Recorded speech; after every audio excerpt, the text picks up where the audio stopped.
Hello மக்களே, இன்றைக்கி நம்ம எதை பற்றி பேச போகிறோம்னா welcome to day 2 of n வாழ்க்கை தத்துவம். ஸோ இன்றைக்கி வந்துட்டு நம்ம எதை பற்றி பேச போகிறோம்னா ஃபஸ்ட்டு சொல்லிடுறேன். தலைப்பு நட்பு. So college life, school life எதுவாக இருந்தாலும் நட்புன்ற ஒரு உணர்ச்சி கண்டிப்பாக எல்லாருக்கும் வரும். எந்த மாணவன் மாணவியாக இருந்தாலும் வரும். ஸோ அப்படி வர பட்சத்தில் கண்டிப்பாக நம்ம யாரை நம்ம தேர்ந்தெடுக்கிறோன்ற ஒரு விஷயம் இருக்குது. நம்ம எப்படிப்பட்டவங்களை தேர்ந்தெடுக்கிறோன்றதும் இருக்குது.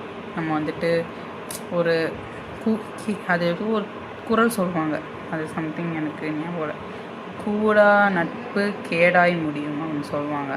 ஸோ அந்த இதில் பார்த்தீங்கன்னா நம்ம ஒரு நட்பு தேர்ந்தெடுக்க போகிறோன்னா அதை நம்ம அலசி ஆராய்ஞ்சிட்டு நம்ம கண்டிப்பாக, ஏன்னா அந்த நட்புன்றது சும்மா பாசிங் க்ளவுட்ஸ் மாதிரி கிடையாது. நம்ம கூட கடைசி வரைக்கும் இருக்கக்கூடிய ஆட்கள் பற்றினது. ஸோ நான் என்ன சொல்ல வரேன்னா, எனக்கு காலேஜில் வந்தப்போ எனக்கு புதுசு காலேஜ் ஏன்னா ஸ்கூல் முடிச்சுட்டு காலேஜ் வரோன்னா புதுசு தான். ஸோ அப்படி இருக்கிற பட்சத்தில் யார் கூட சேரணும் சேரக்கூடாது அந்த ஒரு இதே இல்லை. ஸோ அப்படி இல்லாத பட்சத்தில் நான் நானாக இருந்தேன், தனியாக தான் இருந்தேன். அப்போது அவங்களா ஒரு சில பேர் ஆட்கள் வந்தாங்க, என் கூட பேசினாங்க, பழகினாங்க, எனக்கு பிடிச்சிருந்துச்சுன்னு என் கூட நட்பு கொண்டாங்க. ஸோ அப்படி இருக்கும்போது அதில் எல்லாருமே கொஞ்ச நாட்கள் எப்படி பார்த்தாலும் நீங்கள் என்ன செஞ்சாலும் சூப்பர், வாவ், செம்ம, அல்டிமேட், ஆசம் அப்படிம்பாங்க. ஆனால் ஒரு சிலர் மட்டும் அப்படியே நோட் பண்ணுவாங்க, சம்திங் ஏதோ இருக்குது அப்படின்னு. அதில் தப்பாக இருக்கிறத 2வது வாரத்தில் சொல்ல ஆரம்பிப்பாங்க. ஸோ அவங்கள விட்டுறாதீங்க. வாரம் என்னடா பார்த்துட்டு அப்பா இப்படின்னா இப்போ இப்படிக்கா நீங்கள் அவங்கள தான் தப்பாக நினைப்பீங்க. கண்டிப்பாக அது கிடையாது. வாரம் உங்களை பார்த்து உங்களை புரிஞ்சுக்கிட்டு 2வது வாரம் உங்களோட பிழைகளை சொல்கிறாங்கள்ல, அதுதான் நட்பு.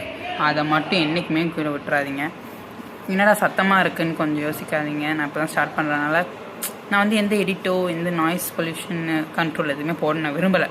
நான் என் மனசில் தோன்றதை அப்படியே நான் பேசுகிறேன். அதுக்கான ஒரு இடம் தான் இது. ஸோ கண்டிப்பாக சொல்கிறேன், எனக்கு ஒரு நட்பு இருக்கான்.